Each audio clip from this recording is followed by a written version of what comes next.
네, 안녕하세요. 인사드리겠습니다. 오늘 회원사 원장님들과 함께 투모라이즈 아이 성향 검사의 이해에 대해서 교육을 진행할 임정빈입니다. 반갑습니다. 오늘 교육은 저희 투모라이즈에서 직접 개발한 아이 성향 검사에 대한 안내를 드리기 위한 목적입니다. 그리고 오늘 교육 내용을 들어보시면 아이 성향 검사 이외에 부모 성향 검사도 함께 개발해서 적용을 할 예정인데요. 오늘 교육을 통해서 원장님들께서 이런 아이 성향 검사 또는 부모 성향 검사를 어떻게 활용하시면 좋은지 좀 안내를 받으셔서 직접 활용하시면 좋을 것 같고요. 그것과 더불어서 최근 교육 정책의 방향과 또 이런 변화 속에서 왜 우리 학원에서 아이들을 대상으로 이런 진로 상담 또는 진로를 기반으로 한 입시 상담 같은 것들이 필요한지에 대해서도 함께 좀 터치해 드리고요. 여러분 기본 지식을 쌓기 위해서 진로 상담과 관련된 이론 몇 가지도 간단히 설명드리는 시간으로 활용하도록 하겠습니다. 전체적으로 오늘 교육은 대략 1 시간 정도 소요될 것으로 예상이 되고요. 오늘 교육은 녹화가 돼서 교육 이후에 여러분들께 다시 영상을 다시 보실 수 있도록 안내해 드릴 예정입니다. 자, 그럼 오늘 교육 본격적으로 시작해 보도록 하겠는데요. 오늘 교육에 앞서 저는 좀 세상 흐름의 변화에 대해서 간단히 좀 짚어보고 싶어요. 제가 맨 처음 보여드린 이 장표는 늘 제가 말씀드리는 에듀케이션 2030 프로젝트, 즉 OECD에서 진행하는 교육 프로젝트에 저희 대한민국이 참여하고 있고요. 그러면서 OECD가 요청하는 많은 자료를 정리해서 우리나라 정보를 OECD에 보내고 거기에서 전 세계의 어떤 변화 방향을 직결하고 그 변화에 맞는 교육 정책, 교육 방향 이런 것들을 결정하는 그런 형태로 프로젝트가 진행되고 있는데요. OECD에서 과연 지금 이 시대의 사회에서 필요로 하는 인재는 어떤 인재인가를 조사해 달라고 요청을 했고 우리나라에서도 관련된 자료를 정리해서 보낸 자료에 포함된 내용입니다. 그래서 일반 기업들에게 신입사원을 채용할 때 어떤 역량을 무게를 두고 평가하는가 하는 것에 대한 질문에 대해서 마인드셋과 스킬셋이 중요하다라는 답변을 담아 놨고요. 마인드셋은 일할 준비가 되어 있고 자급자족할 수 있는 것을 의미하고 스킬셋은 뭐 코딩 능력을 갖고 있다 이런 디지털 기술보다는 내가 마주한 문제를 비판적으로 사고하고 그 문제를 해결할 수 있는 능력을 가지고 있어야 되고 이를 위해서는 협력, 타인과 협력할 수 있는 스킬이 필요하다. 그래서 문제를 해결할 수 있는 가설을 세우고 그것들을 직접 실험해서 문제를 해결하는 능력도 여기에 포함된다라고 답변을 했고요. 실제로 기업이 일을 하는 환경도 많이 변화했는데 과거에는 기업에서 직무 기술서라는 것들을 만들었어요. 그래서 뭐 예를 들면 어떤 보고서를 작성할 때 어떤 부서에 요청해서 어떤 자료를 받고 그 자료를 어떻게 편집해서 어떻게 보고서를 만들면 된다. 이런 일목요연한 직무 기술서가 있어서 신입사원이 오면 그 직무 기술서만 봐도 어느 정도 일 처리가 가능한 시대였어요. 그런데 지금은 IT 기술이 너무 빨리 변하고 있고 이 사회가 너무 빨리 변하고 있기 때문에 기존의 매뉴얼대로 일을 하면 자꾸 시대에 뒤처지는 시대가 된 거죠. 그래서 이제는 새로운 업무와 그 업무에 필요한 새로운 기술들을 계속적으로 스스로 찾아내서 해결할 수 있는 업무 형태로 바뀌어가고 있는 거예요. 그렇기 때문에 과거에 선생님이 가르쳐 준 것들을 그대로 암기해서 문제를 푸는 인재가 아니라 이제 내가 마주한 문제를 내 고참들보다 먼저 스스로 해결할 수 있는 능력을 갖고 있는 인재를 필요로 하고 그것들을 역량이라는 개념으로 인재를 평가할 때 반영하고 있다라는 거죠. 자, 이러한 세상의 변화에 맞춰서 실제로 OECD는 새로운 교육의 청사진을 제시했는데요. 제가 늘 저희 원장님들 교육에서 말씀드리는 거죠. 그래서 미래 교육은 아니면 지금 당장 이루어져야 되는 교육은 나와 사회의 공동 번영을 위해 노력하는 인재를 길러내는 것이고 그것을 위해서 가장 필요한 건 뭐냐면 학생 에이전시의 개념을 갖고 있는 인재를 길러내는 거예요. 이게 뭐냐면 자기 주도적인 능력을 갖고 있는 인재를 길러내야 한다는 거죠. 그래서 내 눈앞에 마주한 문제를 스스로 해결할 수 있는 인재가 필요하다는 거예요. 그래서 이렇게 자기 주도적 인재가 만들어지기 위해서는 기초적으로 갖고 있어야 될 기능이 있는데 그게 뭐냐면 문해력, 수리력, 데이터를 다룰 수 있는 데이터 리터러시, 디지털 기기와 디지털 컨텐츠를 다룰 수 있는 디지털 리터러시, 그리고 스스로 건강을 책임질 수 있는 헬스 리터러시, 이 5가지 기초 기능이 꼭 필요하다고 강조하고 있어요. 근데 문제는 뭐냐면 죄송합니다. 지금 말씀드린 이 5가지 기초 기능은 과거 교육에도 강조했던 부분이에요. 더 중요한 건 뭐냐면 미래를 살아갈 우리 아이들을 위해서는 기초 기능을 뛰어넘는 추가적인 교육이 필요하다는 거죠. 그 추가적인 교육이 뭐냐면 바로 변혁적 역량이라고 하는 거예요. 혁신을 만들어낼 수 있는 역량. 그래서 앞서 기업에서 요구하는 것처럼 내가 마주한 문제를 과거의 방식이 아니라 좀 더 편하고 효율적으로 빠르게 해결할 수 있는 새로운 가치를 창출할 수 있어야 되고요. 두 번째는 어떤 새로운 솔루션을 적용하기 위해서는 과거에 익숙했던 많은 사람들과의 긴장과 딜레마를 대처할 수 있어야 된다는 거죠.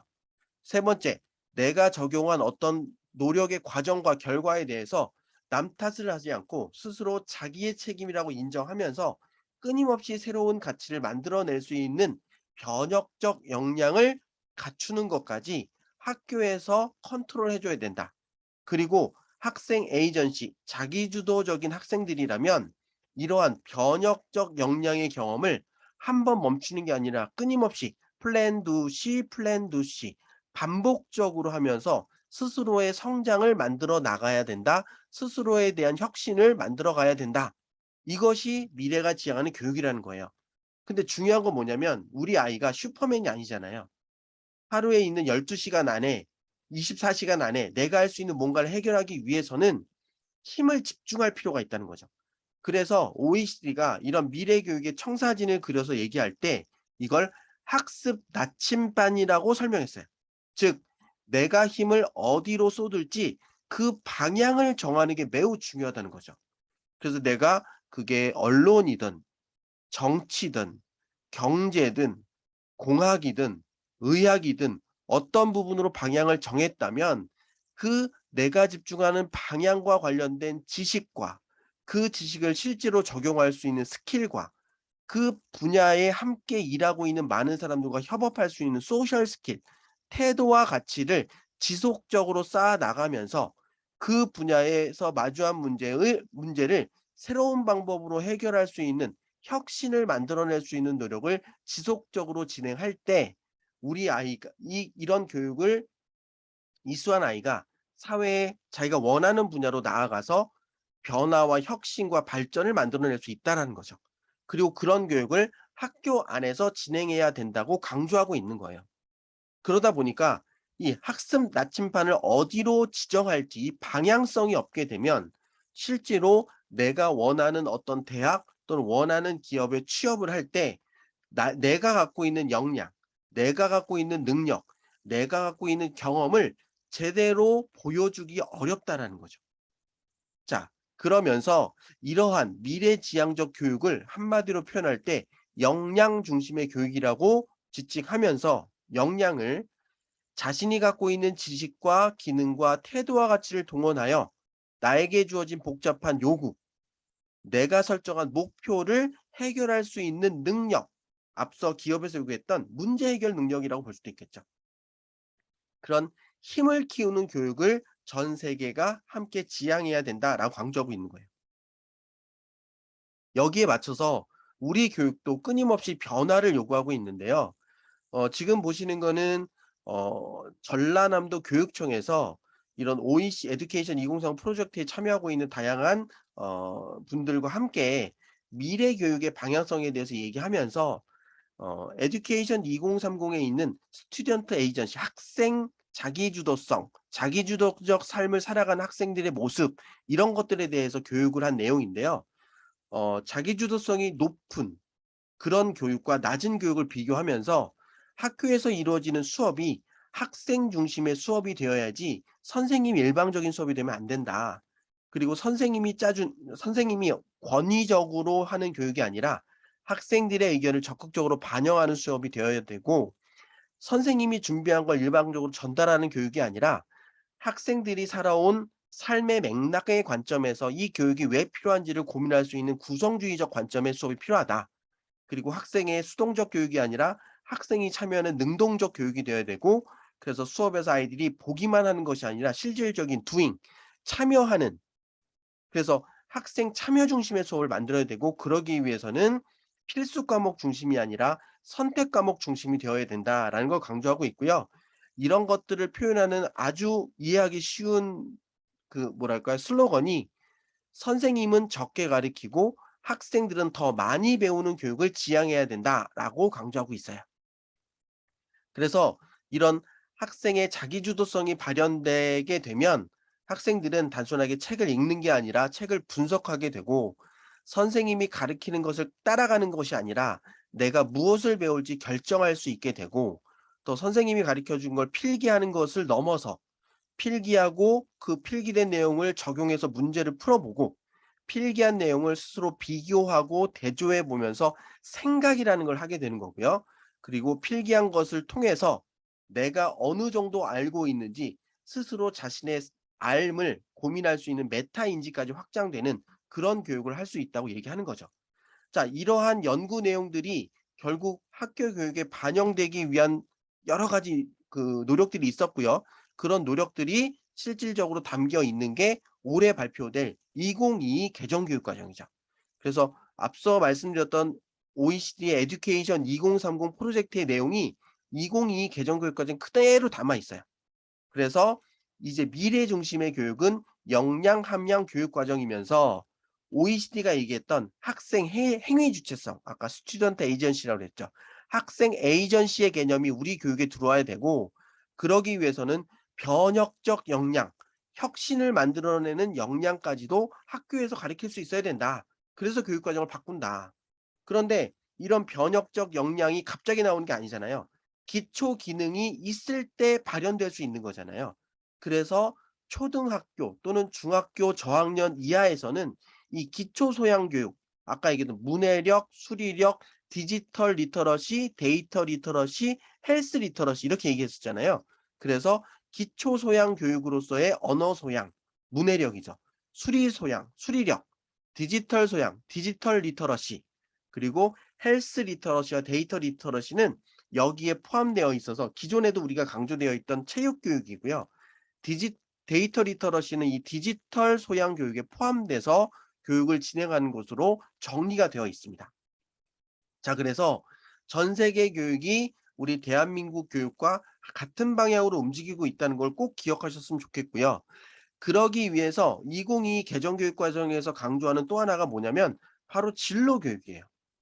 그래서 초등학교에서 중학교 올라가는 그 전 단계인 초6, 중학교에서 고등학교 올라가는 중3, 고등학교에서 대학 또는 사회로 넘어가는 고3의 진로 연계 학기를 운영하기로 지금 방향이 정해져 있어요. 그래서 초등학교를 입학하면 과거에 우리 아이들은 가정이라는 환경에서만 살아가다가 이제 친구라는 아이들을 만나면 새로운 학교라는 사회를 경험하게 되잖아요. 그래서 입학 초기에 학교에 적응할 수 있는 뭐 정서 교육이라든지, 그리고 집에서 한글을 떼어낸 아이와 그러지 않은 아이가 합쳐져 있으니까 기초적인 학습 능력을 맞춰주는 그런 교육들을 초등학교 1학년에 집중적으로 진행하고, 이 아이들이 초등학교 교육 과정을 이수하면서 초등학교 6학년이 됐을 때 또 다른 사회 중학교로 넘어가기 전에 중학교에서는 무엇을 배우고 어떤 교육 과정을 진행하고, 거기서 배우는 국영수, 사과 교육 과정을 어떻게 우리가 경험하고 준비해야 될지 초 6 학년 2 학기 때 진로 연계 학기를 운영해서 그런 것들을 가르친다는 거죠. 그래서 중학교에 올라가면 중학교 1 학년 때 자유학기제를 통해서 아이들이 체험 중심으로 다양한 분야를 경험하고, 내가 관심 있는 분야가 어딘지, 내가 쪼끔 더 잘할 수 있는 분야가 어딘지 좀 그런 거에 대한 정보를 파악한 상태에서 중학교 수업을 이수하면서 고등학교 올라가기 전에 3 학년 2 학기 때 진로 연계 학기를 운영해서 고등학교에 올라가면 우리가 마주할 고교 학점제 또는 고등학교에서 배우는 다양한 수업과 거기서 진행되는 창체 활동이 어떤 것이 있는지 학습을 하고, 그리고 고등학교 1 학년 올라가면 또 진로 집중 학기제를 통해서 고교학점제에서 2학년, 3학년 때 우리 아이들이 선택할 과목들이 굉장히 많잖아요. 그것을 위해서 너의 전공 방향성을 어디로 정할지 한번 고민하고 그 고민의 결정에 맞춰서 선택 과목을 이수한 다음에 대학 또는 사회로 나아가기 전에 우리가 어떤 준비를 해야 될지 하는 부분에 대해서 또 진로 연계학기를 통해서 아이들의 방향성을 다듬어 주겠다. 자, 그래서 학교에서 진행되는 다양한 학습과 혹은 학습 경험과 그 아이의 진로를 계속해서 마사지해 주는 과정들을 학교 안에서 진행하는 것으로 2022 개정 과정 개정 교육 과정의 틀이 잡혀 있어요. 자, 그리고 당장 이런 것들이 적용되는 것이 내년도 현재 중학교 3 학년 아이들이 고등학교 1 학년이 되는 내년도부터 고교 학점제가 형식 도입되죠. 그래서 교과서는 바뀌지 않지만 현재 고1 아이들은 단위제로 수업을 받으면서 학교를 졸업하게 되는데 내년도 고등학교 1 학년이 되는 학생들부터는 학점제를 통해서 고등학교를 이수하게 돼요. 그래서 졸업 학점이 192 학점이 되고요. 아이들이 선택한 과목을 이수하면서 출석 기준과 성적 성적 기준이 어 성적 기준을 최소한을 통과해야만 죄송합니다. 학점이 주어지고요. 그 학점을 3년 동안 꾸준하게 따서 졸업 기준의 학점을 이수하면 졸업이 되는 거고 그 학점을 이수하지 못하면 졸업이 안 되는 그런 형태의 교육이 진행되는 거죠. 그러다가 2025년 현재 중학교 1 학년 아이들이 고등학교 1 학년이 되면 요 아이들부터 2022 개정 교육 과정이 적용되면서 정부가 지향하는 완벽한 고교 학점제를 어 적용하는 그런 로드맵으로 지금 모든 교육 정책이 움직이고 있습니다. 자, 근데 현실적으로 현재 교육부 장관이 공석이죠. 그리고 올 7월 달에 국가교육위원회가 원래 세팅이 돼야 되는데 지금 보도 자료에 의하면 1-2달 밀릴 거로 예상이 된대요. 근데 벌써 8 월도 중순을 넘어가고 있잖아요. 그러다 보면 제 예상은 거의 9 월이나 돼야 어 그 국가교육위원회가 구성이 될 텐데 자, 이 로드맵을 따라간다면 9월 달에 국가교육위원회가 세팅이 돼서 새로운 교육과정을 발표하는 데까지 뭔가 검토할 시간이 없잖아요. 자, 그러다 보면 지금까지 누적되어서 연구되어 온 이 교육과정이 아무런 수정 없이 그대로 발표될 가능성이 있고요. 만약에 국가교육위원회가 뭔가 실질적으로 움직이겠다. 우리의 철학이 담겨 있는 교육 정책을 적용해야 되겠다라고 한다면 사실 고교학점제 내년 도입은 한 해 정도 미루어질 수도 있어요. 근데 이것이 어떻게 될지는 쪼끔 더 지켜봐야 되겠지만 계속 이렇게 공석인 상태로 계속 진행된다 되다 보면 '기존에 발표된 로드맵대로 그냥 흘러갈 수밖에 없지 않을까.'라는 게 일단 저의 예상입니다. 어쨌든 그 예상이 맞을지는 우리가 시간을 두고 한번 살펴볼 필요가 있을 것 같고요. 어쨌든 현재 발표되어 있는 내용을 그대로 반영한다면 지금 말씀드린 것처럼 아이들이 뭔가 방향을 설정하고 그 방향 속에서 끊임없는 문제 해결 능력을 경험하면서 자신이 갖고 있는 역량을 드러내는 그런 교육으로 계속 발전될 거예요. 자, 이런 교육에서 우리 애들에게 필요한 건 뭐냐면 결국 내가 에너지를 어디로 집중할 것인가에 대한 선택의 능력이에요. 선택의 연습, 선택의 능력. 그리고 두 번째는 내가 한 선택이 맞을지 틀릴지는 어느 누구도 모르죠. 하지만 우리에게 필요한 건 뭐냐면 내가 한 선택이 옳은 선택이었음을 스스로 노력해서 증명하는 거예요. 그렇기 때문에 내가 한 선택을 주저하지 않고 도전해서 내가 원하는 목표를 만들어내는 연습을 통해서 어떻게 보면 삶을 누군가의 정해 준 대로 살아가는 것이 아니라 스스로 선택하고 스스로 그 삶을 만들어 간다는 즉 자기 주도성을 갖춰 나가는 모습을 계속 요구할 거예요. 자, 이렇게 되다 보면 결국 우리 아이들에게 필요한 건 뭐냐면 스스로 선택할 수 있는 능력이에요. 그런데 재작년 2020 년에 연구한 결과를 보면 현재 초중고를 다니는 학생들에게 물어봤을 때 뭔가 스스로 자신의 진로를 결정한 시기를 물어봐 보면 초등학교 때 결정한 아이들이 한 7% 정도 수준이고요. 중학교 졸업할 때 뭔가 진로 방향을 정한 애가 35% 정도예요.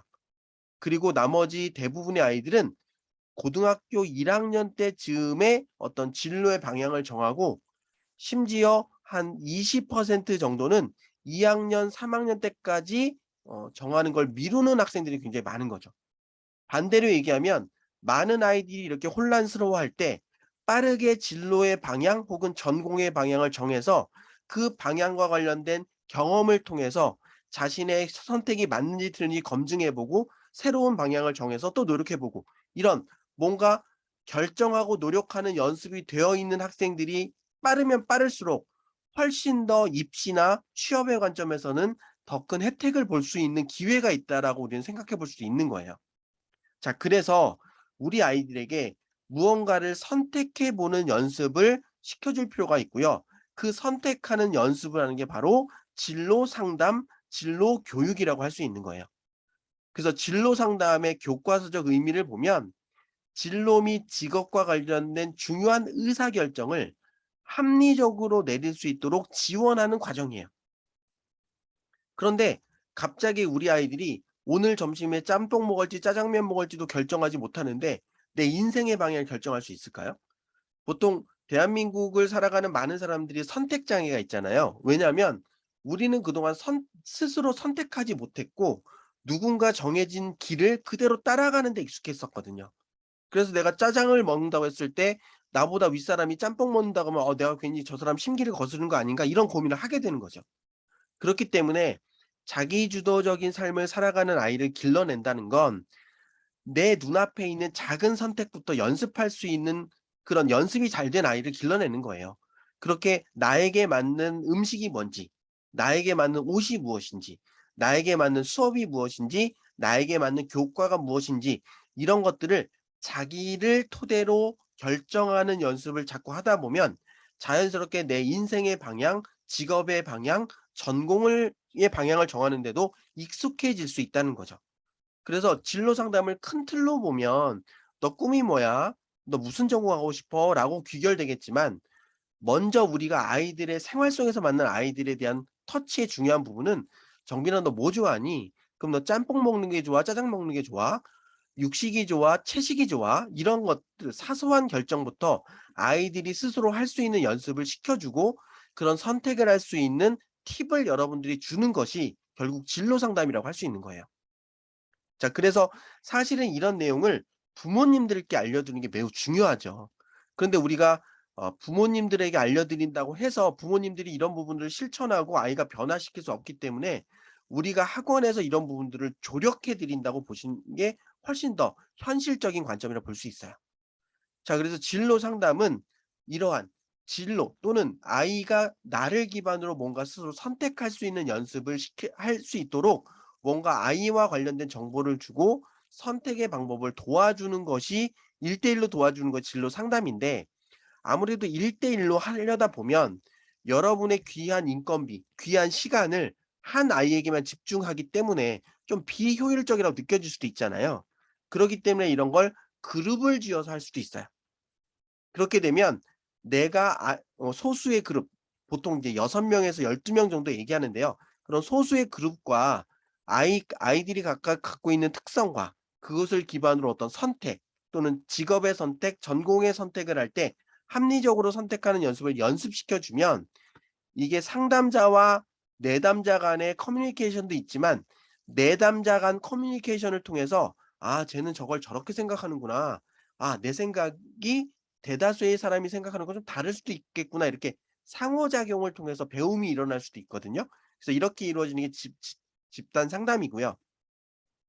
이것들을 쪼끔 더 많은 사람들과 이루어지는 게 진로 교육이에요. 근데 앞서 우리가 교육의 어떤 그 변화의 방향으로 봤을 때 참여 중심의 수업 같은 것들이 이루어져야 된다고 하지만 실질적으로 우리가 학교 현장에서 23 명, 25 명이 앉아 있는 교실에서 서로 상호작용할 수 있는 수업이 이루어지는 건 생각보다 쉽지가 않죠. 그러다 보니까 학교에서 이루어지는 진로 교육은 선생님의 일방적인 정보 전달로 끝나는 경우가 많아요. 자, 그렇기 때문에 이런 일방적인 정보 전달이 아니라 이런 것들을 학원에서 개별적 혹은 소수적으로 터치를 해줄 수 있다면 훨씬 더 그런 것들이 효과가 있을 수 있겠죠. 그래서 우리 아이들이 학교에서도 영어를 배우지만 학원에서 영어를 또 배우는 이유는 일방적으로 쏟아낸 정보 속에서 아이들마다 수용하고 있는 그 지식의 양과 실천할 수 있는 스킬의 양이 다르기 때문에 그걸 학원에서 1대1 또는 소수로 아이들에게 터치를 해 주면서 아이들이 갖고 있는 영어 능력을 향상시켜 주는 거잖아요. 그러니까 진로에 대한 부분도 마찬가지예요. 학교에서 진로 정서 검사했는데요. 검사는 했지만 제대로 그 검사의 의미를 이해하지 못하고 있다면 여러분들이 개별적인 터치 혹은 소그룹 터치를 통해서 쪼끔 더 그런 걸 한 번 더 마사지해 줄 필요가 있다라는 거죠. 자, 그러면 1대1로 만나서 우리가 그럼 무엇을 아이들에게 해 줘야 되는가? 그 부분은 아주 간단해요. 그 진로 상담이라든지 아니면 모든 상담의 기본 프로세스는 어떤 거냐면 기본적으로 내가 갖고 있는 나 자신의 현상을 이해하고요. 내가 하고자 하는 목표의 요구 사항을 이해한 다음에 내가 어떻게 하면 그 요구 사항에 다가갈 수 있는지 쪼끔 더 객관적인 방법을 제시해 줄 수 있는 게 상담이거든요. 자, 그런데 진로 상담이니까 일단 내담자, 내 앞에 있는 학생이 갖고 있는 독특한 특성을 이해하는 게 매우 중요하다는 거예요. 두 번째는 진로 상담이기 때문에 내가 결정할 직업 또는 내가 결정할 전공 혹은 내가 몸담을 분야가 갖고 있는 독특한 특성을 이해할 필요가 있죠. 그래서 이런 부분들을 정리한 게 요인 특성 이론이라고 하는 진로 이론인데요. 사람들은 진로 관점에 측정 가능한 독특한 특성이 있다고 정의를 내려요. 가정을 해요. 그리고 직업도 그 일을 하는 사람들에게 요구하는 독특한 특성이 있다고 정의해요. 자, 예를 들면 은행원. 은행원은 돈을 만지는 거잖아요. 그래서 우리 은행 금고에 얼마가 나갔고 얼마가 들어왔는지 정확한 계산이 필요하잖아요. 그러다 보니까 숫자 계산이 능해야 되고요. 굉장히 꼼꼼해야 돼요. 그래서 옛날 분들은 "저 은행원입니다." 그러면 "아유 저 속 좁은 놈." 이런 얘기 많이 하셨잖아요. 그런 이유는 뭐냐면 꼼꼼하고 셈이 빠른 사람들을 은행에 취업시켜야만 은행의 일을 할 때 펑크가 안 나요. 그러기 때문에 은행에 있는 사람은 약간 꼼꼼하고 세심하고 어떤 것 좀 쪼잔할 수 있는 거죠. 즉 그 직업이 요구하는 사람의 특성이 있다는 거예요. 그래서 개인이 갖고 있는 특성과 그 직업이 요구하는 특성을 합리적으로 연결해 해 주면 그 직업이 요구하는 특성을 갖고 있는 사람이 그 직업에 들어갈 때 개인도 만족도가 높고 그 직장에서의 그 사람에 대한 평가도 높아질 수 있다. 그래서 진로 상담은 개인이 갖고 있는 특성과 그 직업, 전공, 분야가 요구하는 특성을 합리적으로 연결시켜 줄 수 있도록 가이드를 해 주는 게 결국 진로 상담이라는 거예요. 자, 그런데 우리 아이들이 이런 관점으로서 왜 진로를 결정하는 거 어려워하느냐? 첫 번째, 나에 대한 정보가 없는 거죠. 그래서 나에 대한 내 내면에 있는 것에 갈등이 있을 때 우리 아이들은 진로를 결정하기가 어려워요. 예를 들면 저는 축구를 좋아해요. 그래서 축구를 늘 보고 축구 선수의 이름을 다 알고 축구 선수의 기록들을 다 외울 수 있어요. 근데 문제는 뭐냐면 제가 축구할 때 볼을 못 차요. 개발이에요. 그러면 내가 좋아하는 축구라는 것과 내가 실제로 축구를 할 수 있는 나의 적성, 능력은 불일치하죠. 그럼 내 안에 갈등이 생겨서 진로를 결정하는데 어려움을 가질 수밖에 없어요. 이건 당연한 거겠죠. 이건 다른 문제가 아니라 나의 문제예요. 내 안에 잘하는 것과 좋아하는 것이 일치되지 않아서 내가 의사결정하는 게 어려운 거예요. 그렇다면 여러분들은 네가 갖고 있는 흥미 관점으로 어떤 진로를 결정하거나 의사결정을 해서 네가 부족한 부분을 커버하면서 흥미를 살릴 수 있는 또 다른 영역을 찾아갈 수 있도록 가이드를 해 주시거나 혹은 내가 잘하는 분야에서 흥미를 가질 수 있는 경험을 할 수 있도록 여러분이 가이드해 줄 수 있겠죠.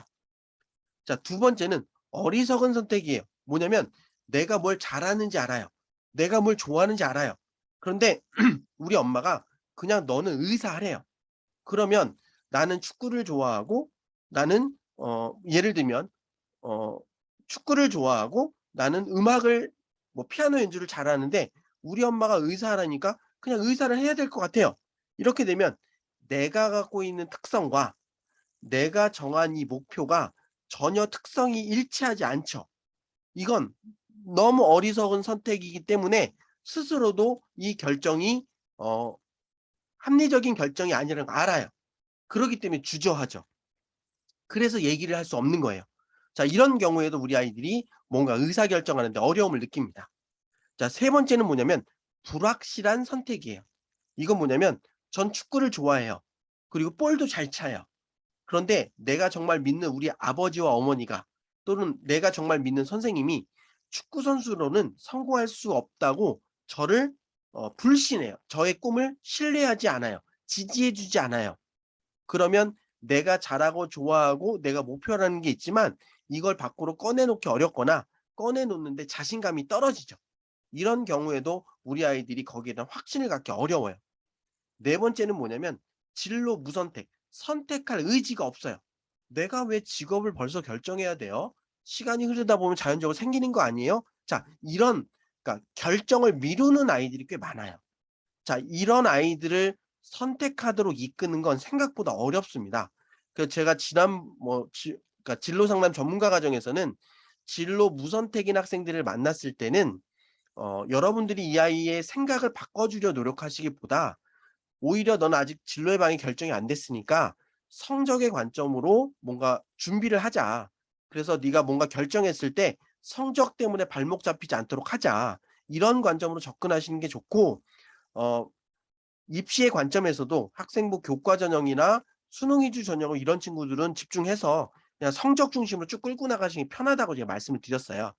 그런데 앞으로 고교 학점제가 점점 확산이 되면 학생부 교과 전형이나 정시, 수능 위주 전형에서도 이런 선택 과목의 선택 여부가 평가에 반영되는 모습들이 나타날 수 있거든요.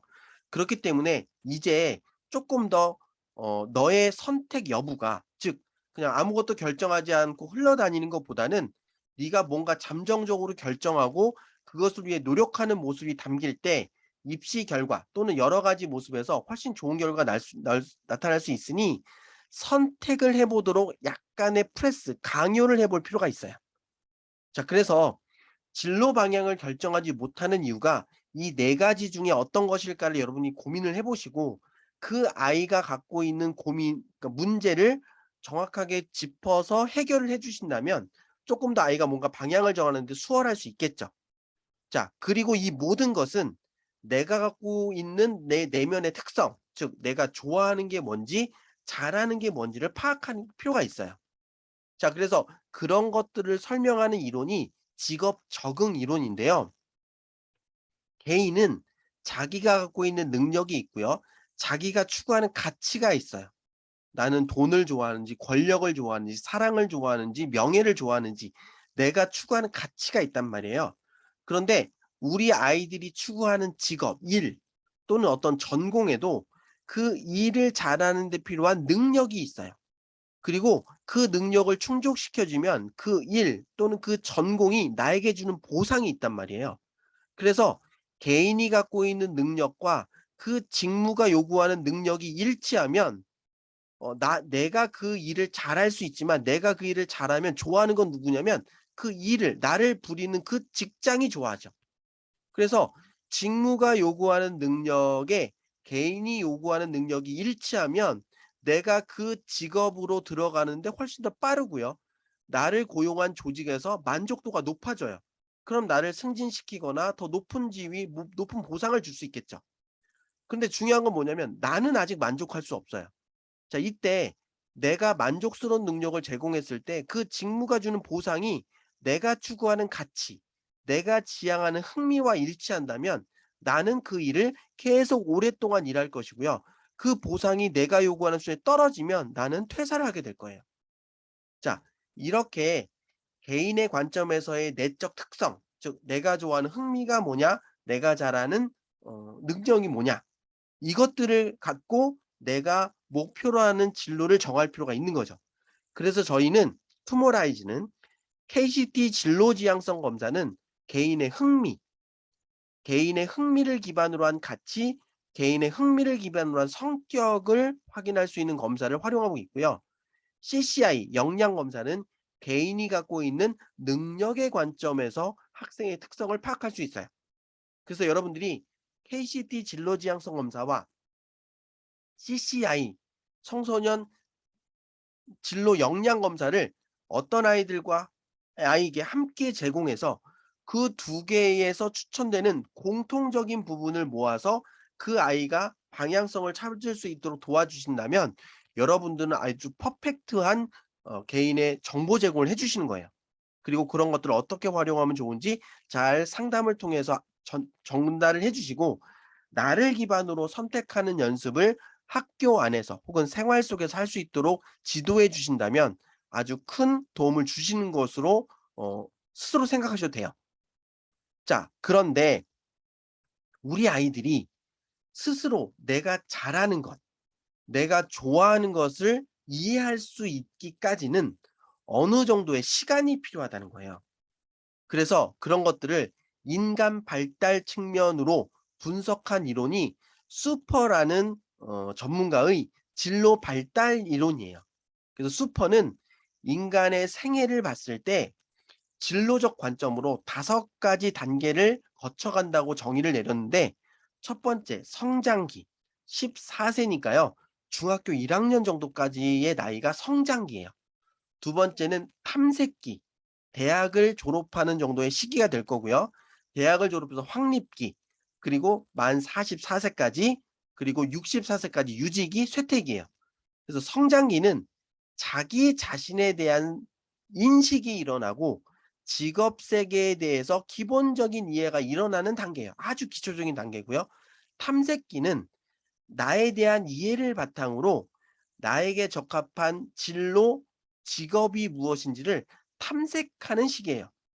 그리고 확립기는 내가 탐색한 특정 직업으로 들어가서 그 직업에서 어느 정도 안정적인 위치까지 만들어가는 시기고요.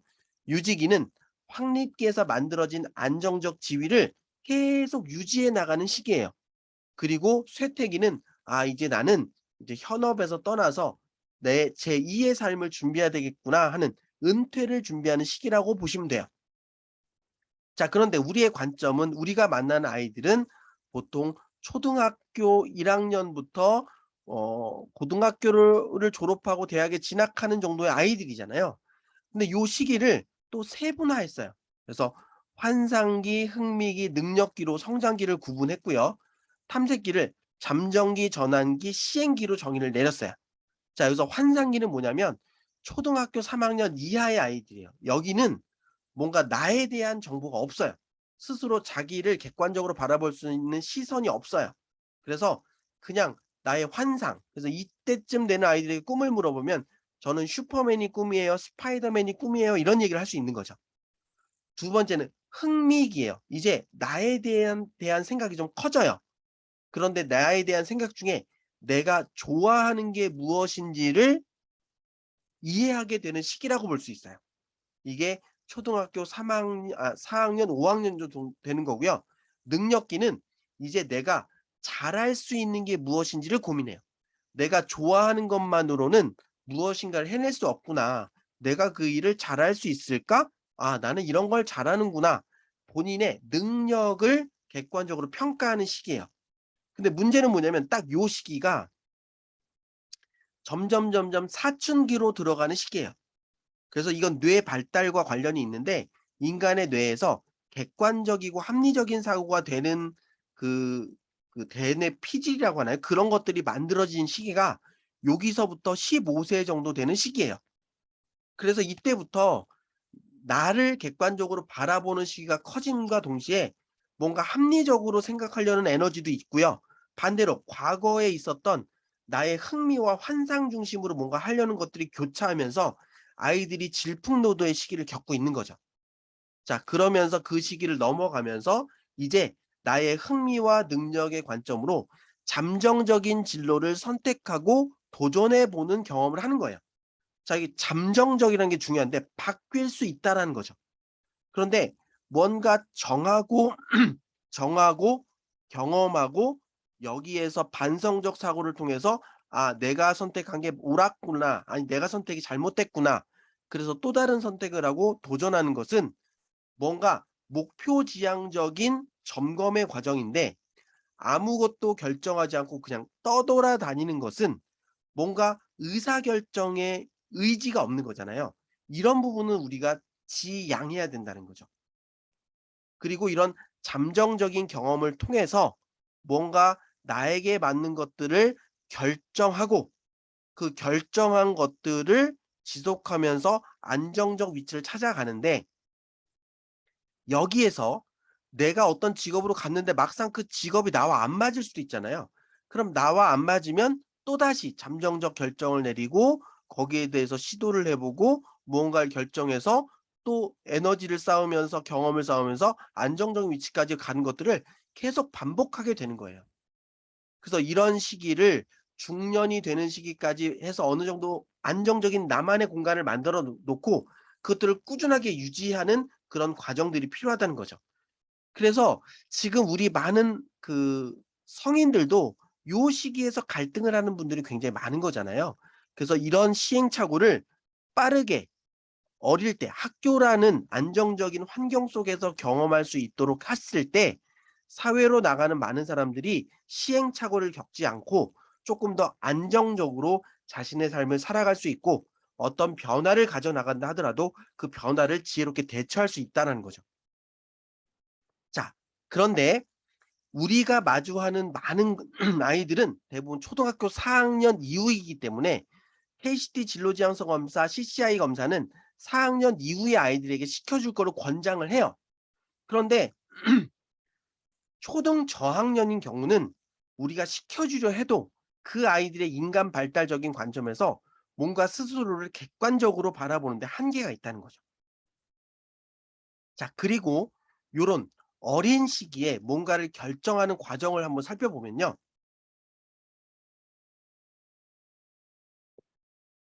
우리 아이들이 어떤 진로의 방향을 정할 때 죄송합니다. 첫 번째는 성의 역할에 대한 구분을 가장 먼저 한대요. 그래서 우리 아이들 소꿉놀이 할 때 여자애는 간호사, 남자애는 의사 혹은 뭐 여자는 선생님, 남자는 뭐 이런 식으로 구분을 하잖아요. 자, 그 구분이 자연스럽게 아이들이 성장하면서 내가 마주하는 가정 또는 사회에서 남자가 하는 일, 여자가 하는 일을 구분하기 시작한다는 거죠. 자, 그다음에 점점 경험을 많이 하면서 내가 저 일을 어떻게 하냐. 그러니까 내가 도저히 할 수 없다라고 생각하는 낮은 지위의 어떤 기준선을 정하고요. '내가 아무리 노력해도 나는 의사는 되게 어려울 것 같은데.'라고 하는 지위의 상한선을 정한대요. 그럼 우리 아이들은 내가 남자라면 남자의 역할 속에서 '야 내가 청소부는 될 수 없잖아. 아유 내가 의사를 어떻게 해?' 요 안에서 뭔가 진로의 방향을 결정할 수 있다라는 거죠. 반대로 여성은 요런 쪽에서 결정을 할 수 있겠죠. 자, 이러한 학생들의 경험을 통해서 성 역할과 지위의 상한선과 하한선이 결정되는데 가능하다면 이 지위의 상한선을 높여줄 때 우리 아이들이 쪼끔 더 확장된 역할을 사회 속에서 할 수 있는 거잖아요. 그리고 여러분들이 지향하는 수준까지 아이들의 성적이 도달할 수 있는 거죠. 어떤 애들은 "선생님 저 아무리 노력해도 수학 1 등은 못 맞아요." 이런 아이들도 있잖아요. 자, 그러면 어떻게 우리가 이 상한선을 높여줄 수 있는가? 그런 부분에 대해서는 그 진로 이론의 사회 인지 이론이라는 게 있는데 결국은 학생들의 수행 능력, 수행 수준은 자신의 과거 경험을 토대로 발전될 수 있다라는 거예요. 그런데 과거의 경험보다 더 높은 성취 수준을 도달하기 위해서는 자기 효능감이라는 게 있을 때 가능하다는 거예요. 자, 자기 효능감이란 뭐냐면 내가 무언가를 할 수 있다라는 능력이 아니에요. 내가 그것을 할 수 있다는 자신의 능력에 대한 믿음이에요. 그러면 이 자기 효능감은 어떻게 커지는가? 성공의 경험이 있을 때 커진대요. 즉 내가 50 점이지만 노력해서 60 점이 되면 '아 내가 노력하면 성적이 오를 수 있구나.' 이런 성공의 경험이 있다면 그 성공의 경험이 60 점에서 70 점까지의 목표를 도달할 수 있는 자신에 대한 믿음을 갖게 해서 뭔가 목표를 세우고 실행해서 그걸 달성할 수 있도록 만들어 준다는 거죠. 그런데 이런 직접적인 성공의 경험이 없다면 대리 학습의 경험을 통해서도 자기 효능감이 만들어질 수 있대요. "야, 철수가 90점 넘었다고? 야, 걔가 했으면 나도 할 수 있어." 이런 대리 학습 경험. 그래서 여러분들이 어떤 아이가 자꾸 자존감이 떨어진 아이들에게는 걔와 비슷한 수준의 누군가가 성공한 경험을 이야기해 주는 것도 굉장히 도움될 수 있어요. 세 번째는 언어적 설득이에요. 계속 반복적으로 "정비라 너 할 수 있어. 네가 왜 못해? 넌 할 수 있다니까."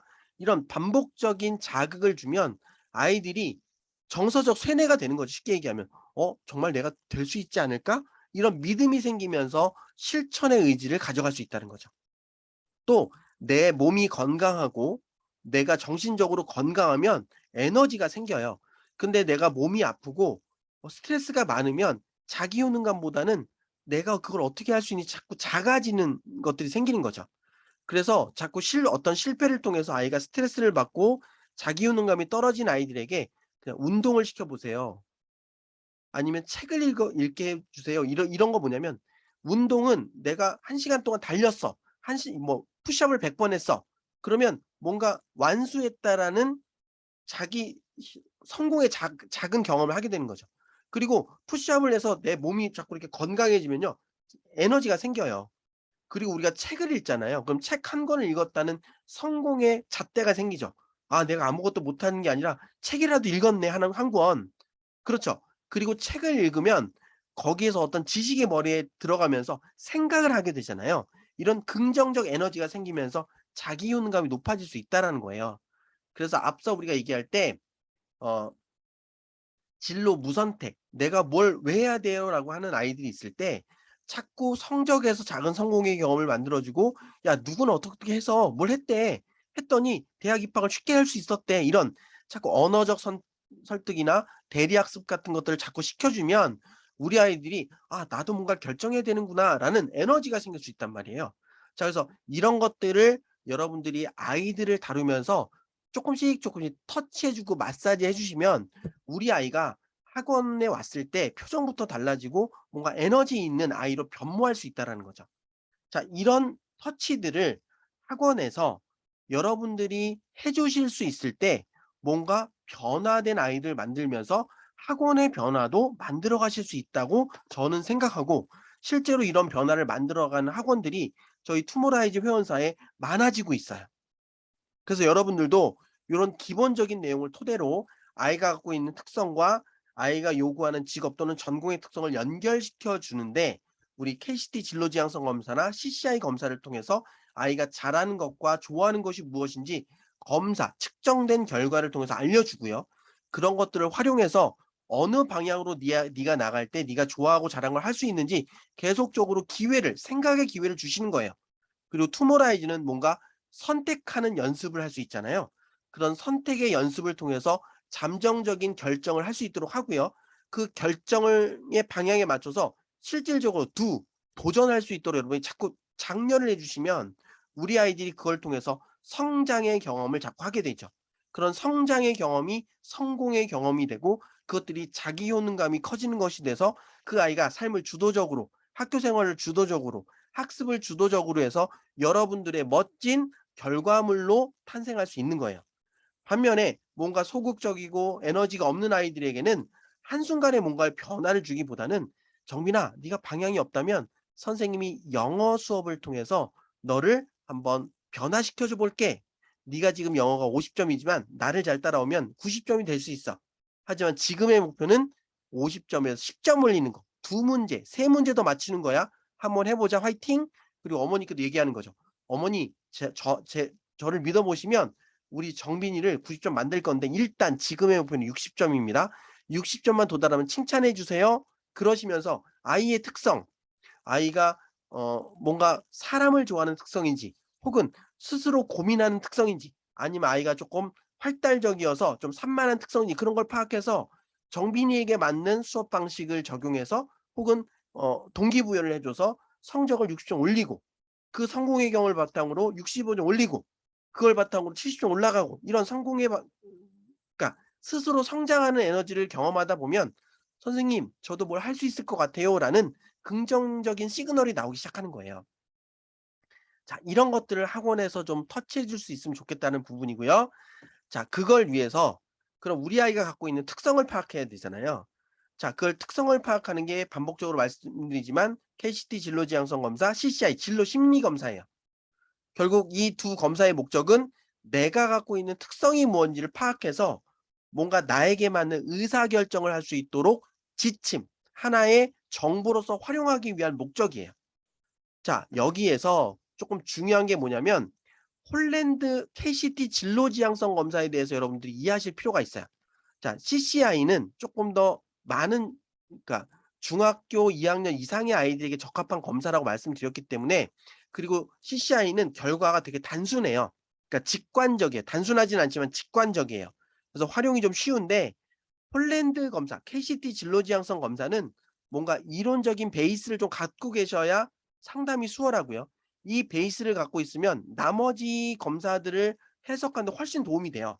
그래서 거기에 대해서 간단적인 이론적으로 말씀드리면, 홀랜드 검사는 홀랜드 박사가 한 이론을 반영한 거예요. 그래서 홀랜드 이론이라고 합니다. 그 홀랜드 이론이 KCT 진로 지향성 검사에 들어가 있어요. 뭐 홀랜드 이론이 뭐냐? 개인의 성격, 흥미를 기반한 성격은 유전적 요인으로 물려받기도 하고 부모, 친구, 성인, 사회적 관계를 통해서 환경에 의해서 만들어지기도 한다. 그래서 유전과 환경의 상호작용에 의해서 개인의 흥미를 기반으로 한 성격이 그러니까 성격이 만들어지고 그 직업이 요구하는 성격과 일치하는 곳으로 스스로 선택해서 나아갈 때 조금 더 행복한 삶, 어떤 결과물을 만들어낼 수 있는 삶을 살아갈 수 있다, 이런 거예요. 자, 그러면 개인의 유전적 요인과 환경적 요인에서 만들어진 성격은 어떻게 구분할 수 있느냐? 폴란드는 6가지 유형으로 개인의 특성을 구분해요. 그러니까 흥미 관점의 성격을 구분해요. 그런데 이 6가지 구분의 첫 번째 기준은 육각형을 가로로 잘라요. 그래서 가만히 있을 때 사람에게 끌리는 유형이냐, 사람에게 덜 끌리는 유형이냐로 구분해요. 그래서 이걸 우리 아이들의 관점으로 볼 수 있는 건, 내가 전학을 갔다, 모르는 사람들이 많은 공간에 내가 있다, 나는 누군가를 금방 사귈 수 있다, 사람지향적, 나는 누군가 다가올 때까지 기다릴 것 같다, 사물지향적, 이렇게 구분한다는 거죠. 그래서 어떤 대상에 끌리는가, 그래서 사람에 끌린다면 그 유형은 2가지로 구분할 수 있다는 거예요. 자, 이 형은 사람에 끌리긴 하는데 사람에게 다가가는 목적 자체가 그 사람과 함께 어떤 공동의 목적을 달성하기 위해서 함께 그 방향으로 나아가기 위해 그 사람과 협력하기 위해서 사람에게 끌려요. 그러다 보니까 목표 지향적이고 의지력이 있고 그 사람들을 끌고 가는 리더십이 있어요. 그게 E형 기질이에요. 반면에 S형은요, 사람을 좋아하긴 하지만 그 사람과 무엇의 목적을 향해 달려가는 게 중요한 게 아니라 그 사람과의 관계 자체를 소중하게 해요.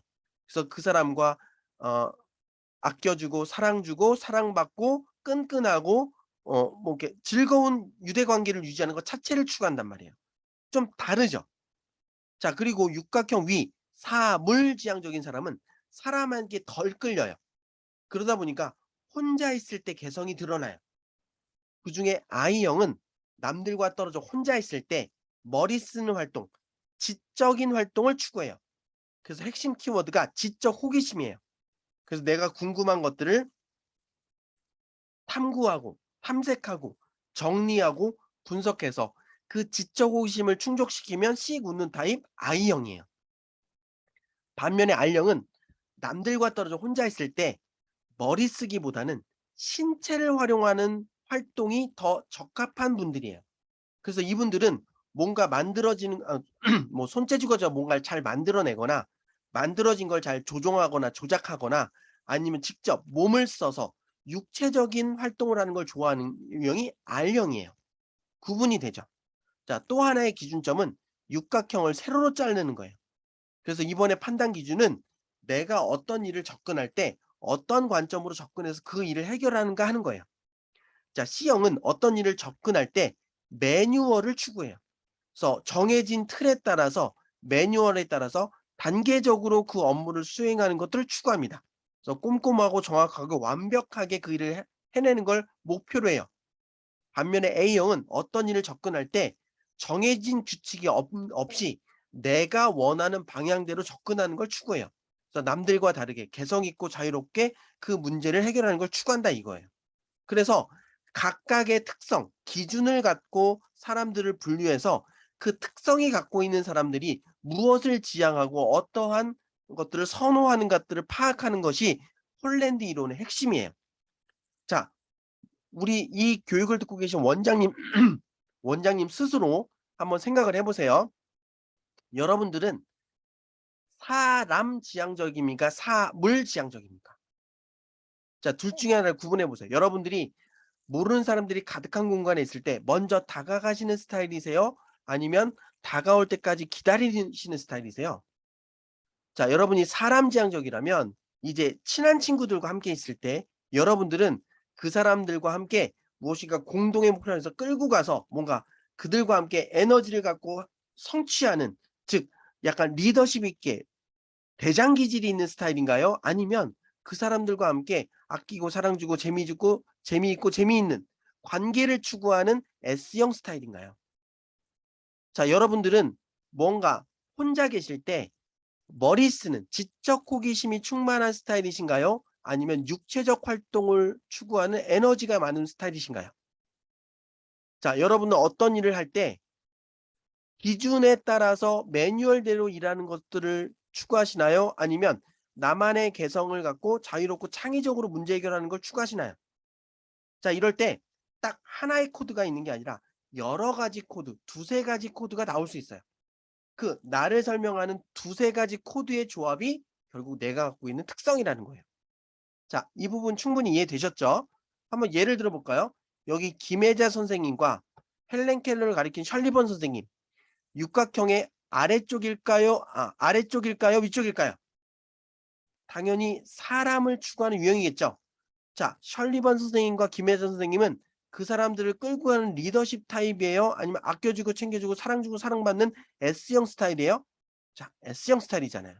그래서 S형 사람들은 타인의 문제를 듣고 이해하고 봉사하는 직업, 그런 일에 흥미를 느끼고 사회적이고 교육적이고 친화적인 능력이 뛰어나고 친절하고 감성적이고 이상적인 능력, 성격을 갖고 있고 사랑, 봉사, 공익, 평등, 존경을 추구하며 남들을 돕고 존경받는 스승이나 치료 전문가 같은 일에 잘 맞을 수 있다라는 개인의 특성을 우리가 이해할 수 있는 거죠.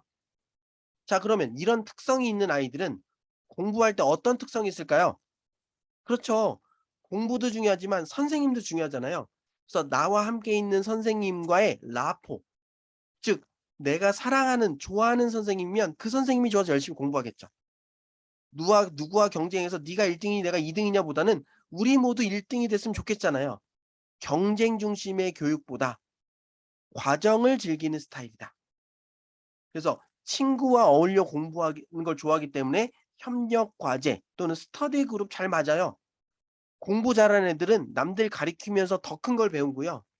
공부가 좀 성적이 안 좋은 친구들은 나를 가르쳐 주는 저 친구와의 교감을 위해서 뭔가 공부를 하는 거죠. 그 친구를 실망시키지 않기 위해서 더 열심히 공부하는 거죠. 자, 다만 요런 친구들의 단점이 친구들과의 부탁을 거절하지 못해서 끌려다니는 타입이에요. 약간 '손해 본다.'라는 느낌으로 살아가는 경우가 많죠. 자, 그럼 이런 친구들 우리가 어떻게 학원에서 터치해 주면 좋을까요? 그렇죠. 그 아이에게 칭찬 많이 해 주시고 격려 많이 해 주시고 "내가 너에게 관심 가져 주고 있다."고 말씀해 주시고 뭔가 한 번 더 터치를 해 주시면 이 친구와 학원과의 라포가 형성돼 있기 때문에 이 친구들은 못 떠나요. 그리고 요런 비슷한 성향의 아이들과 그룹 지어져서 스터디 그룹 만들어서 같이 공동 과제, 함께 성적을 올릴 수 있도록 협력할 수 있도록 도와주고, 자, 이런 것들을 잘 만들어 주시면 이 아이들은 쪼끔 더 잘 학교 활동을 잘할 수 있어요. 학원 활동도 잘할 수 있고요. 그리고 이 아이들에게 맞는 학교 활동도 있겠죠. 그래서 뭔가 고민할 때 너는 사람을 좋아하니까 뭐 또래 멘토링, 또래 상담 혹은 그룹 활동에서 네가 뭐 조력자 역할로 뭔가 에너지를 그 안에 끈끈함을 만들어 준 그런 역할을 하면 "너 활동 되게 잘할 수 있을 거야."라고 지지해 주시면 훨씬 아이들에게 안정감을 줄 수 있겠죠. 자, 요런 내용은 저희가 투모라이즈 진로 전문가 과정에서 다양한 사례와 이런 것들을 분석시켜 드리고 있으니까 쪼끔 더 추가적인 교육이 필요하신 분들은 진로 전문가 과정을 좀 한번 활용해 보시면 좋을 것 같고요. 자, 이런 홀랜드 이론이 기반돼서 만들어진 것이 KCT 진로 지향성 검사라는 거고요. 그런데 앞서 보신 것처럼 내가 스스로 나를 평가해서 나의 특성을 파악하기 위해서는 어느 정도 인간 발달의 수준까지 와 있어야 되는 거잖아요. 아까 수퍼의 이론에 따르면 11세 이상이 돼야 되는 거잖아요. 그래서 저희가 초등학교 4 학년 이상의 아이들부터 "KCT 진로 지향성 검사를 해 주면 좋겠습니다."라고 말씀드린 거죠. 그런데 부모님들이나 원장님들이 "아 근데 우리 학원에 1, 2, 3 학년 애들인데 얘들은 어떻게 할까요?"라고 할 때 그 애들이 자기를 객관적으로 보고 평가하는 건 쉽지 않다면 저희가 개발한 투모라이즈 아이 성향 검사는 "부모님이 바라본 아이를 체크해 주세요."라고 설명드리는 검사인 거예요. 그래서 CCI KCT 진로 지향성 검사는 학생이 직접 하는 검사고요. 투모라이즈 아이 성향 검사는 부모가 바라본 아이를 부모의 관점으로 체크해 보는 거예요. 그래서 결국 우리가 아이를 상담할 때 초등 1, 2, 3 학년 아이들을 아이와 상담하기도 하지만 부모님과 같이 상담하잖아요. 자, 이때 부모님이 바라보는 관점의 아이의 모습을 토대로 상담을 해 주시면 이 결과에 대한 부모님의 만족도가 높아질 수밖에 없고요. 여러분들도 상담을 이끌어 가는데 훨씬 수월할 수 있어요. 자, 그리고 부모 성향 검사를 저희가 만든 이유는 아이를 바라본 부모님의 관점이기 때문에 부모님이 어떤 성향인지를 알면 유전적으로 그 성향이 아이들에게 전달될 수도 있고요. 부모님이 어떤 모습으로 아이를 길렀을지 우리가 유추할 수 있기 때문에 그런 부분도 함께 보조적으로 활용하면 좋겠다고 해서 같이 만들어 드린 검사예요. 자, 그래서 아이 성향 검사부터 보면 기존의 저희 KCT나 CCI랑 똑같이 저희 그 관리자 페이지에서 쿠폰 번호를 받아서 등록하게 되고요. 등록해서 개인 정보를 넣고 아이 정보겠죠. 넣고 검사 누르면 이건 부모와 아이가 생각하는 아이의 모습을 체크하는 검사예요. 꼭 기억하시고요. 저 개인적으로는 원장님이 바라보시는 아이보다 부모님이 바라보는 아이를 체크할 수 있도록 검사를 활용하실 때 훨씬 이 검사 결과가 부모님과 상담할 때 도움이 될 수 있을 거라고 생각합니다. 그래서 검사 시작을 누르시면요. 기존의 검사와 마찬가지로 Yes와 No 2 단계 평가를 진행하고요. 아이 성향 검사는 60 문항이에요. 60 문항을 검사하면 자연스럽게 저희 그 진학 로드맵을 짜는 쪽으로 연결이 됩니다. 그래서 아이 성향 검사 결과에 맞춰서 아이에게 추천되는 직업을 뿌려 주고요. 당연히 원하는 게 없을 때 화살표를 누르면 원하는 걸 직접 고를 수도 있고요. 자, 근데 지금 이 검사 누가 하고 있죠? 부모님이 하고 계시잖아요. 그러니까 부모님이 원하는 아이의 진로 진학 로드맵을 이렇게 설계할 수 있는 거죠. 그래서 내가 원하는 직업, 그러니까 내가 자녀에게 바라는 직업, 계열, 전공, 대학을 결정하면 모든 절차가 끝나고 "원장님과 상담하시면 됩니다."라는 사인이 나와요. 그럼 원장님께서 관리자 페이지 들어가셔서 이제 9월 1 일부터 아이 성향 검사 아이콘이 생길 거예요. 이거 누르시면 방금 전에 검사한 아이의 결과가 뜨고요. 그 결과를 요 CT 차일드 테스트 요걸 딱 클릭하시면 결과지를 프린트할 수 있어요. 자, 그러면 이 결과지를 보시면 처음은 "이건 부모님의 관점으로 아이의 특성을 파악하는 검사입니다."라는 개발 방향과 폴란드 직업 적성 유형 이론에 대해서 간단히 알려드리고요. RIASEC 6 가지 유형의 성격적 특성, 선호 직업, 선호 가치에 대한 정보가 있습니다. 그래서 우리 아이가 어떤 유형이든 여기에서 다른 유형에 대한 정보를 얻을 수 있고요. 다음 장을 보시면 우리 아이의 프로파일이 떠요. 그래서 가장 높게 나온 유형의 정보, 두 번째로 높게 나온 유형의 정보, 그래서 각 유형의 아이의 성향, 아이의 학습 태도에 대한 정보가 여기 담겨져 있습니다. 그래서 우리 정빈이가 SA 코드인데요. S 성향을 갖고 있는 애들은 요런 스타일이고요. 학습 태도는 경쟁 중심의 환경보다는 친구와 협력해서 공부하는 걸 좋아하고 최종 목표를 이루기보다는 그 과정을 즐기는 스타일이라고 하고요. 때로는 선생님이 좋아서 공부를 잘하기도 한대요. 어머니께 칭찬을 많이 해 주시면 더 잘할 수 있 잘하도록 노력하는 스타일이기 때문에 "학원에서도 더 열심히 노력해 드릴게요." 뭐 이런 말씀을 드릴 수 있는 거죠. 그리고 SA 코드에 적합한 직군과 직업에 대한 정보가 있어요. 자, 그리고 부모님의 어떤 선택에 따라서 지금 보시는 것처럼 한두 가지 성향이 높게 나오면 뚜렷한 성향이 나오게 되지만 전체적으로 다 높거나 전체적으로 다 낮을 때 왜 그런 결과가 나왔는지, 즉 전체적으로 답변이 낮을 때는 우리 아이를 너무 비판적으로 평가하거나 아이 스스로 좀 소극적이어서 성공의 경험이 없어서 자기 효능감이 낮아서 이런 부분이 발생될 수도 있다. 이게 모두 높다면 부모님이 너무 뭔가 그 지나치게 긍정적으로 평가할 수, 그러니까 다재다능할 수도 있으나 너무 낙관적으로 평가하거나 현실적인 감각이 결여될 수도 있으니까 좀 "객관적인 눈을 가져 보세요."라는 정보가 여기 담겨 있게 됩니다. 자, 그래서 여기에 각 유형별로 나타나는 아이 성향의 아이의 성향, 학습 태도와 관련된 정보는 여기 6개 코드를 다 정보를 드렸으니까 나중에 교육 자료를 한 번 더 살펴보시면 좋을 것 같고요. 부모 성향 검사도 마찬가지예요. 쿠폰 번호를 집어넣으면 부모님의 정보를 넣을 수 있게 되고요. 제가 요거는 그냥 개별적인 팁인데 부모님의 성함을 쓰기보다 누구 엄마, 누구 아빠라고 기재해 주실 때 쪼끔 더 여러분이 찾아보시기 수월하실 수 있지 않을까, 고런 생각을 해 보고요. 다음 단계 누르면 똑같이 검사 시작 단계가 나오고 yes와 no지만 이건 66 문항이에요. 6 문항이 더 많습니다.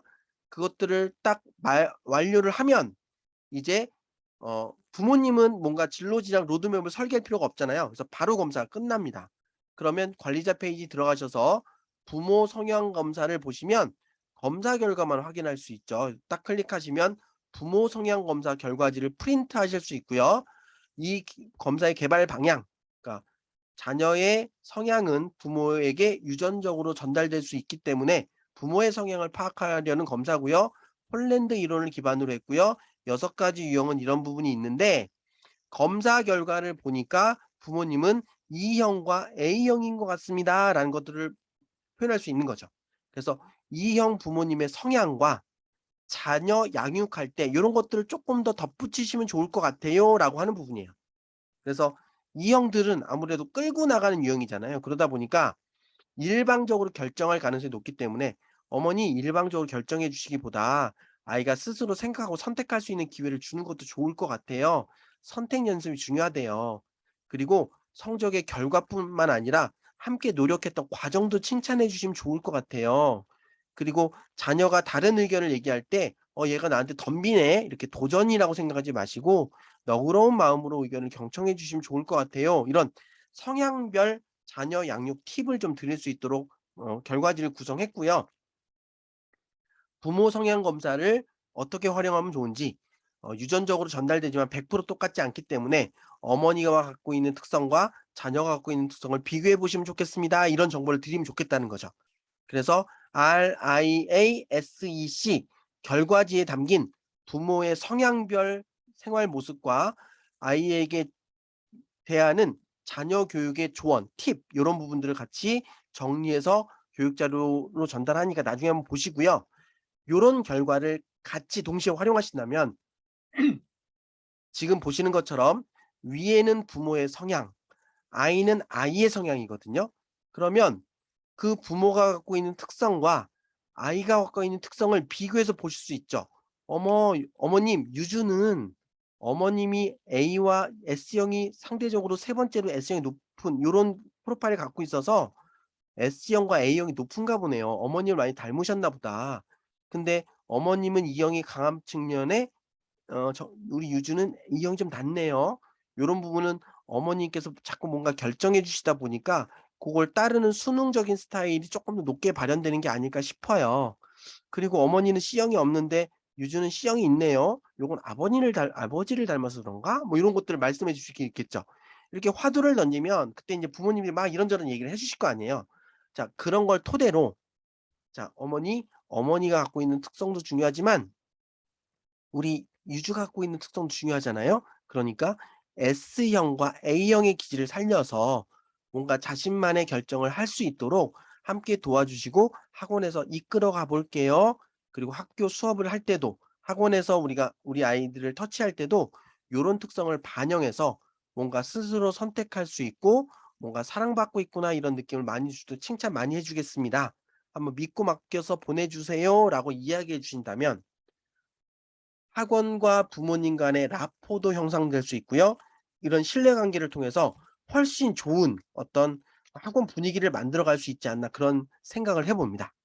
그래서 요런 검사를 여러분들이 직접 해 보실 수 있도록 저희가 모든 회원사에게 투모라이즈 아이 성향 검사, 부모 성향 검사 각각 10 개씩 제공해 드릴 예정이고요. 이 서비스는 9월 1 일부터 개시될 예정입니다. 그래서 한번 저희가 충전해 드리고 서비스 개시한다는 공지가 올라오면 반드시 원장님께서 직접 한번 해 보시기를 권해 보고요. 원장님께서 본인과 아이를 한번 해 보셔도 되고요. 아니면 본인과 상담해 보고 싶은 한 학생을 정해서 한번 여러분이 한번 체크해 보세요. 그래서 그런 결과지를 갖고 내가 바라본 우리 아이, 우리 학생과 실제 검사 결과가 어떻게 나왔는지 한번 비교해 보시면 도움이 되지 않을까 생각을 해 보고요. 시간이 쪼끔 지났지만 저희가 공지할 부분들이 있어서 쪼끔 안내를 좀 드려 보겠습니다. 자, 첫 번째 사항은요. 저희가 9월 1일 아이 성향 검사, 부모 성향 검사 런칭함과 동시에 쪼끔 시스템에 대해서 불필요한 부분들 혹은 개선시켜야 될 부분들 요거 정비를 좀 진행할 거예요. 그런 다음에 올 9월 1 일부터 어 가입하는 새로운 신규 회원사의 경우 기존 회원사와 다른 가격들이 적용될 예정입니다. 반대로 지금 회원사는 모든 게 동일합니다. 지금 월 회비 내는 거 동일하고요. 연간 30개 쿠폰 진행되는 거 동일합니다. 그리고 지금까지 진행되는 뭐 2달에 한 번씩 진행되는 학부모 설명회, 교육 그리고 투모라이즈 뭐 카페 이용하는 거 다 그냥 현저하 유지 동일하고요. 지금 말씀드리는 거는 신규 회원사예요. 그래서 신규 회원사들에게 적용하기 위해서 지금 기존 회원사는 모든 검사가 지금 2,000원에 추가 구매 가능하시잖아요.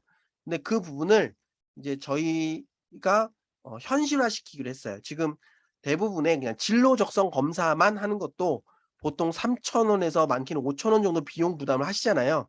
근데 저희는 뒤에 투모라이즈의 많은 직업 정보, 학과 정보, 어 뭐 성공 사례 정보와 같은 많은 어 컨설팅 리포트 자료가 추가되잖아요.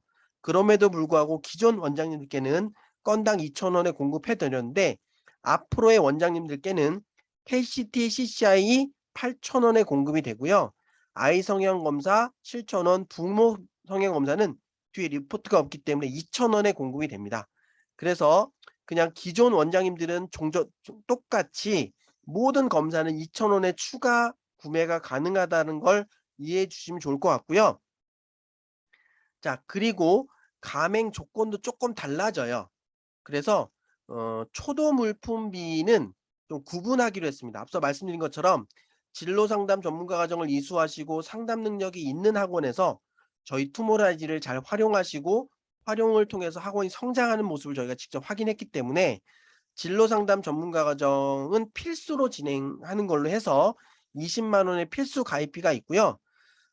신규로 만약에 투모라이즈를 가입하게 될 경우에 약간 프로모션 같은 게 있을 수 있잖아요. 뭐 학부모 설명회를 통해서 투모라이즈 시스템을 도입했다는 걸 좀 알려드릴 수도 있고 해서 이런 설명회와 쿠폰 같은 것들을 모아서 선택 사항으로 놓고 월 회비는 77,000원 부가세 포함해서 77,000원으로 인상하고요. 이 회원사들의 경우는 매월 어 기본적으로는 KCT 3 개, CCI 3 개, 아이 성향 3 개, 부모 성향 3개 이렇게 12개 쿠폰을 월 단위로 충전해 주면서 가격을 77,000원 인상할 계획입니다. 그래서 이 부분도 기존 회원사 원장님들께서 알아두셔서 혹시 투모라이즈를 소개해 주실 때 오해가 없으시도록 안내해 주시면 좋을 것 같고요. 혹시 기존 회원사였던 분들 중에 어 재가맹을 해 주시는 그러니까 지금 월회비로 납부해 주시지 않고 연회비로 납부하시는 회원사가 있으시거든요. 그 연회비로 납부해 주신 회원사도 기존의 룰과 똑같이 적용됩니다. 근데 기존의 회원사가 연회비 납부가 끊어졌다가 다시 들어갈 때는 신규 회원사로 적용되기 때문에 이 부분 안내 말씀을 드려야 될 것 같아서 오늘 추가적으로 공지를 해 드리고요. 마지막으로 8월 25일 목요일 날 저희 투모로우에서 진행하는 줌 비대면 학부모 설명회가 있습니다. 그래서 지금 개학이 되는 시기잖아요. 그래서 한번 학부모님들과 단합할 필요가 있으신 원장님들, 물론 가장 좋은 건 대면 설명회를 진행하는 게 좋겠지만 그러지 못한 경우라면 비대면 설명회를 통해서 상담 필요하신 분들, 혹은 내가 개별 상담까지는 조금 인원이 많이 어려우시다면 이렇게 학부모 설명회를 초대해서 제가 진행하는 학부모 설명회를 통해서 교육 정책, 입시 정책에 대한 정보 얻어 가시고, 컨설팅 리포트 거기에 담긴 진로 적성 검사를 해석하는 방법까지 이 교육에 진행되니까 그런 부분들을 활용하셔서 다시 한번 학원과 학부모님 또는 학생들과 끈끈한 관계를 맺어 가시는 그런 기회로 이번 투모라이즈 줌 학부모 설명회를 활용하시길 권장해 봅니다. 자, 실제로 이렇게 줌 학부모 설명회를 통해서 신규 원생을 확보하시거나 재원생을 이탈 방지하는 목적으로 많이 활용하시는 그런 사례들을 저희가 지난 한두 달 동안 많이 발굴을 해서요.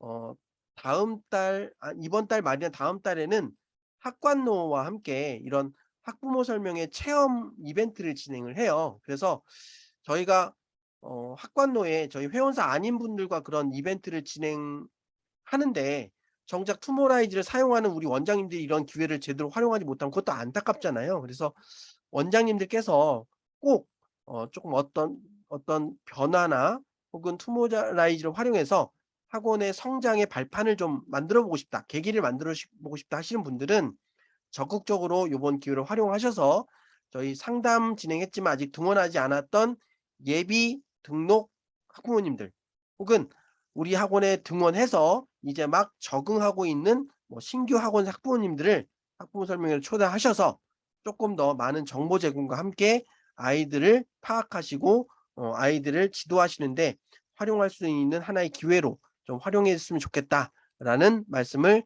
마지막으로 드리도록 하겠습니다. 1 시간 내로 끝내기로 했는데 쪼끔 초과된 것 같습니다. 어 쪼끔 오바된 점 사과드리고요. 긴 시간 함께 해 주신 원장님께 감사드리고 일단 제가 준비한 교육은 여기까지입니다. 혹시 궁금하신 점 있으시면 편하게 채팅창이나 아니면 음소거 해제하시고 육성으로 질문 주시면 답변 드릴 수 있도록 하겠고요. 추가적으로 일정 있으신 분들은 여기에서 오늘 교육은 일단 마무리하도록 할 테니까요.